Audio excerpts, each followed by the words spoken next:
Your dog licked you today, and you probably thought it meant one thing: love, affection, a sweet little dog kiss. But what if I told you that in your dog's world, licking is almost never just one simple message? What if that quick lick on your hand, that sudden tongue to your face, or that strange habit of licking the couch, the floor, or the air was actually part of a much bigger conversation your dog has been trying to have with you all along? Because licking is not just affection. It can be comfort. It can be stress.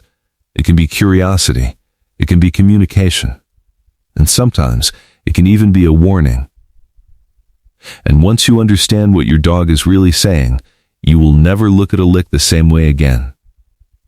Yes, sometimes licking really is about love, but not in the way most people think. To us, a kiss is romantic or affectionate. To a dog, licking comes from something much older, much deeper, and much more instinctive than that. In the very first moments of a puppy's life, before they can see clearly, before they understand the world around them, they feel their mother's tongue.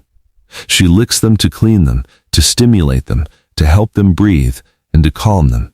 That sensation becomes tied to safety, warmth, and survival itself. So when your dog gives you a few slow, gentle licks while resting beside you, when the room is quiet and nothing stressful is happening, that may be one of the purest signs of trust they can offer. It is not just a kiss. It is your dog reaching into an ancient instinct that says, "I feel safe with you. I belong with you. Everything is okay right here." But affection is only part of the story. Sometimes your dog licks you because they are reading you. Your skin carries information all day long.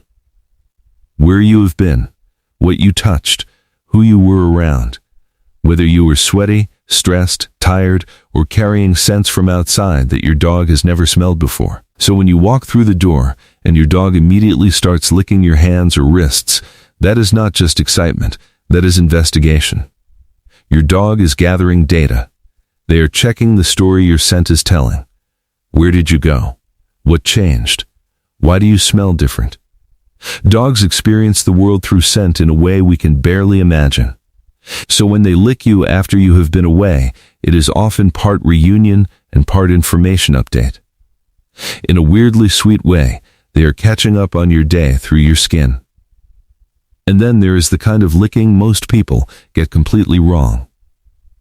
Not every lick is a sign that your dog wants more affection. Sometimes, licking is your dog trying to keep the peace. If your dog licks you when you lean over them, hug them tightly, crowd their space, or speak in a tense voice, that may not be a loving gesture at all. It may be what behavior experts call an appeasement signal. In other words, your dog is trying to soften the moment and avoid conflict. Dogs use calming signals with each other all the time. They turn their heads away. They yawn. They freeze. They lick their lips. And yes, sometimes they lick another dog or a person to say, "I'm not a threat. I don't want trouble. Let's keep this safe." So if your dog licks you while their ears are pinned back, their body is stiff, or their posture seems low and uncertain, do not assume they want more pressure or more closeness. They may actually be asking for space in the gentlest way they know how. And sometimes, licking has nothing to do with you at all. Sometimes, your dog is using you to calm themselves down. Think about the moments when your dog starts licking your hand as visitors come into the house. Or when the room gets loud. Or when you pick up your keys and they are not sure whether they are coming with you or being left behind. In moments like that, licking can become a self-soothing behavior. Your dog is reaching for something familiar, predictable, and comforting. Your scent, your skin, your presence, all of that helps regulate their emotions. So that licking is not always joy. It is often emotional management. Your dog is saying, "I'm not sure about this. I need something that helps me feel okay." And if that something is you, that says a lot about the bond you share. Where your dog licks also matters more than most owners realize. Face licking is often the most emotionally intense. It usually shows up during big reunions, moments of excitement, or strong emotional connection. Hand licking is often more practical and investigative because your hands carry the most scent information. But if your dog becomes fixated on one specific area of your body, the same arm, the same leg, the same spot over and over again, that is worth paying attention to. Dogs can notice subtle changes in scent and body chemistry long before humans detect anything unusual. That does not mean every focused lick is a medical discovery.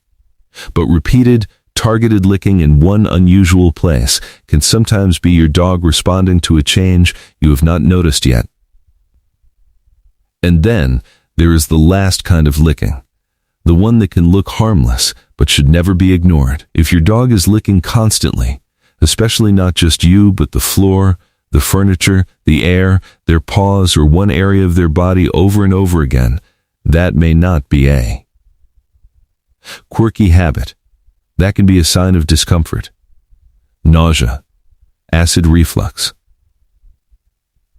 dental pain, allergies, skin irritation, anxiety, even low-level chronic pain. Licking can provide dogs with a brief calming sensation or mild relief, which is why they repeat it when something feels wrong. A dog licking their paws until the fur turns reddish-brown, licking the carpet obsessively, or flicking their tongue into the air again and again is not just being weird. That is information. That is a pattern. And sometimes it is a signal that deserves a conversation with your vet. So no, your dog is not just licking. They are communicating. Sometimes they are showing love. Sometimes they are gathering information. Sometimes they are easing tension. Sometimes they are trying to calm themselves down.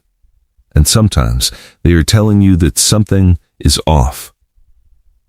The meaning changes with the moment. The timing matters. The location matters. The frequency matters. And most of all, the rest of your dog's body matters. Because a lick is never just a lick. It is part of a language. And the more you understand that language, the better you understand your dog.